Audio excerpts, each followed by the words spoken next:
this table. We know Kyle Brandt's jealous. Good morning, football, presented by Old Trapper Beef Jerky. It's Thursday, December 11th. I'm Jamie Erdahl, sitting alongside Manti Te'o, as always, and Seth freaking Rollins here in L.A. Seth, am I always supposed to put the freaking in the middle of that, or can you just be Seth Rollins on any given day? Or you know what? You can do whatever you want with it, to be honest with you. It's middle name, but, you know, whatever. It's up to you. You're the host. It's a middle name, government middle name. That's actually not true. I wish it was, though. Kyle Brandt is in New York, as always. You don't know.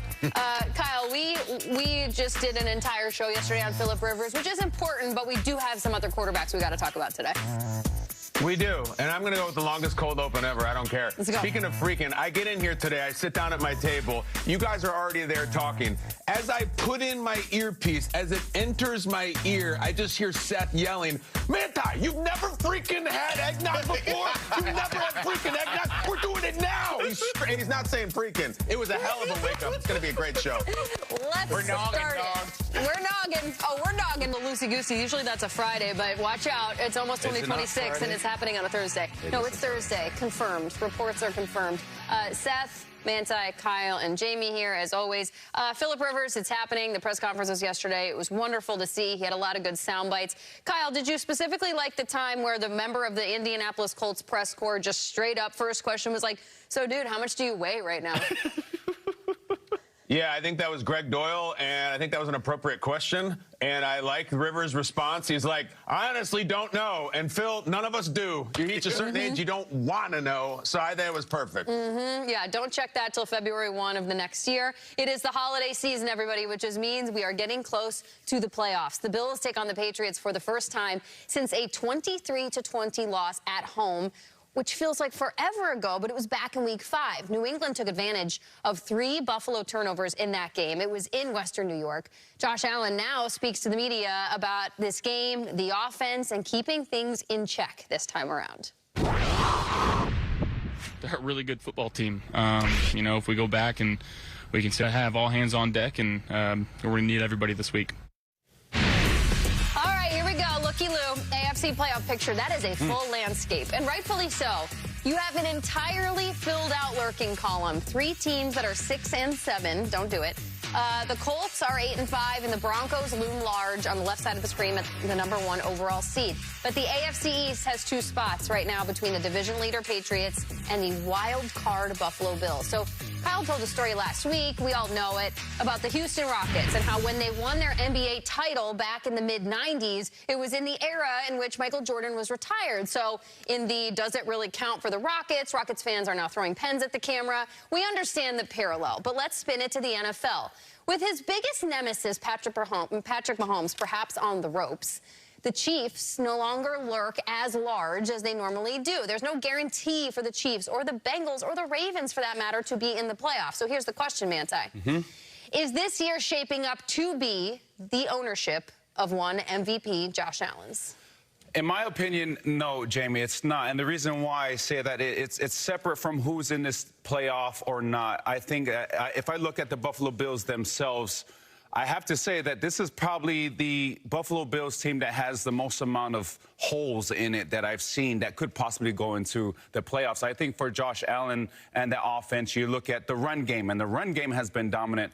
But this is the first time that I think going into the playoffs that the pass game isn't there. There were questions last year about can he do it after getting rid of Stephon Diggs and Gabe Davis. Well, he did it, and not only did he do it, but he won the MVP as well. There's been times where we've marveled over Josh Allen doing Josh Allen things where he's scrambling from sideline to sideline and making these crazy to throw the ball to. And I think when you're going into the last few games of the season, you want to have that confidence at all phases of your offense that you can get the job done, not only through the air, but on the ground. And the Buffalo Bills, to me, Seth, have yet to prove that they can be efficient through the air. You know, Manti, you're right. You are right. They haven't been the most efficient version of the Buffalo Bills. But Josh Allen is still Josh Allen, reigning MVP, best player in the league, bar none. Hands the best to take this Bills team to the Super Bowl. And I believe, I just don't trust New England just yet. I don't trust Denver just yet. Don't know how I feel about the Chargers. What I love and what I know I trust Josh Allen with the game on the line in a big-time situation. Kyle, he's the best player in the game, reigning MVP, possible repeat. We'll see how it goes. But he's my guy, man. I'm rolling with my stud here. I'm rolling with the star.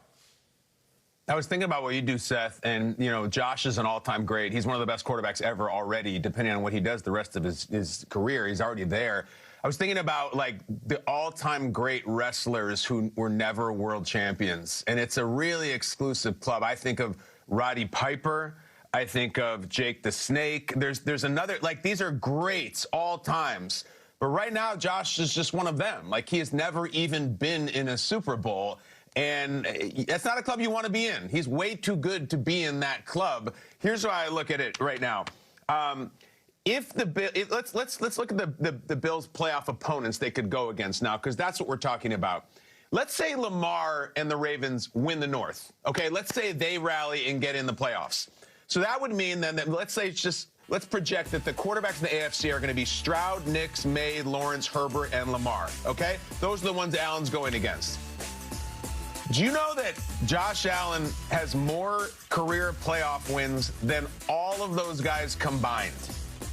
All combined. Again, that's Stroud, Nix, Maye, Lawrence, Herbert, and Lamar. He has more than all of them. There is no Burrow going to be in there. There's likely no Mahomes going to be in there.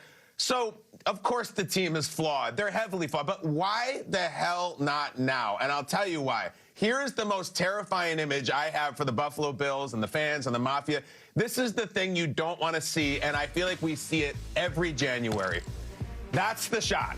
Because he is the best player in the league. He can do magical things. He can't do squats sitting there on the bench. That's Josh's thing. He doesn't stand on the sideline. He's not on the front row. He gets to his little spot while the defense is out there, and he just kind of meditates and concentrates.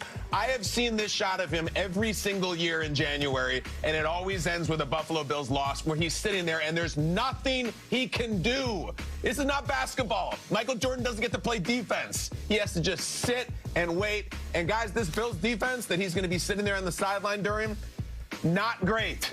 Not great. Not great against the... And he's Jake the Snake, and he's Ted DiBiase, and whoever the hell you want to name, who is an all-time great that we like, but never got the strap. He may just have to say, I know this team's not great, and I've had better ones, but I'm just going to be absolutely nuclear and win it for us anyway, because right now the field is begging him to. It's so jarring to see him sitting there with helmet on. You know, it's one thing to, like, take your helmet off and, like, accept defeat, but he wants to keep the helmet on and just look like maybe there's another chance I could go out there and be an absolute wizard of the comeback, which the Bills and Josh Allen are equipped to do. If you remember back in 2021 and 2023, the Bills were behind in this division. They were a couple of games back from the Pats in 2021, the Dolphins in 2023. They were the come-running team of December. It was orchestrated by Josh Allen, and he put a stamp on what has now become his MVP quality tenor of his quarterbacking in Western New York. But here's the question, Kyle, I'm going to ask you. Do you think it stresses the Bills out, Western New York, Buffalo fans, that this is not the come-running team and other teams are weak? The Broncos are better. The Patriots are better. Bo Nix and Drake Maye are both going for their 11th straight win this weekend. That has to mean something different when you are the Bills trying to accomplish this feat. Yeah, well, we're talking all about the Bills' playoffs and everything, and they'll come. The Bills have business with the Patriots, like big interdivisional business, who beat them last time, who want to beat them again, who are going to try on site. Now it's Foxborough again. Now they're 11-2, and if they beat you, they're getting the T-shirts for the division. So I think they have real important business to take care of this weekend. It's the biggest Bills game of the year. It's probably the biggest Patriots game of the year, too. It's one of the games of the year because we just saw Mahomes lose at home to really end his run in the West.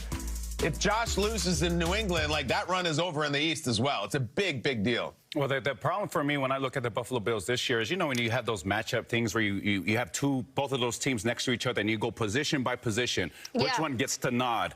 For me, the hardest thing about the Buffalo Bills is the only place where I'm confident about giving the nod to the Buffalo Bills is at the quarterback position. Everywhere else, I might probably give it to the running back position, depending on what team they're going up against. But every other position, I would have to look at the AFC and give the nod to whatever team. Like, we're talking about the Patriots. It's hard not to look at the Patriots and see that passing attack that they have and not give the nod to them and not see Travion Henderson, his exploit. But we know this is the greatest team game, and the quarterback alone can't get the job done. Couple of complex playoff clinching scenarios on the AFC side of things this weekend. And like we said, that lurking column is filled with parking spots. They're all taken. And the Colts right now sit at the top of that list. Seth freaking Rollins, forgive me. You've been here now for 13 minutes nearly, and I'm gonna just take a left turn real quick for all those of you who don't realize. We have not gotten your take on the Phillip Rivers unretirement. I love it. I love everything about it. I think it's fantastic. It was when I saw it come across like the news reports a couple days back or whatever. I almost thought it was a joke. Like I thought it was from The Onion. You know, I thought there's no chance he's coming out. He's been retired for years now. I was like, there's no way. But here he is. Signed to the Colts, possibly starting on Sunday, and I love every single thing about it. I watched a soundbite the other day of him just going off on a 90-yard touchdown, touchdown pass. It was so good. I can't wait to get more of that. The entertainment factor is through the roof. I was like down and out on the Colts after the Daniel Jones injury. I'm so upset. I'm like, they had such a great start. They kind of fallen off the last month or so. I just hope this somehow rejuvenates the franchise. If he can take them into the playoffs, I mean, what a story that is. I love it. I love everything about it. How late in the season has a guy started where, Kyle, he could have won Comeback Player of the Year? Because this one would take the cake if Phillip Rivers did something. You know what, Seth? I mean, everybody loves it so much. I think even the Seahawks, who he's playing this weekend, loves it. But I just worry, Seth, that it's going to be like that heartbreak kid to Ric Flair. I'm sorry, I love you. Boom! They're going to have to take out Phil. Nobody wants to do it, but they got a job to do. I mean, it could end up sad. It could end up very sad. You know, you don't want to see, like, the comeback for the guy, and then it's like, oh, he's not what he used to be. You know, you don't want to see that, but it's a real possibility. I mean, again, the guy, I don't know if he's been throwing in the office. I don't know what he's been doing since he's retired. Coaching high school football. Yeah, but so he's slinging the ball around a little bit. I mean, who knows? Is it like riding a bike? Does he just get back on, and all of a sudden he's Phillip freaking Rivers again? Who knows? Yeah, maybe he'll get the Phillip freaking Rivers treatment. I'll bestow him the middle name for the time being. I'm not using it, so he can have it.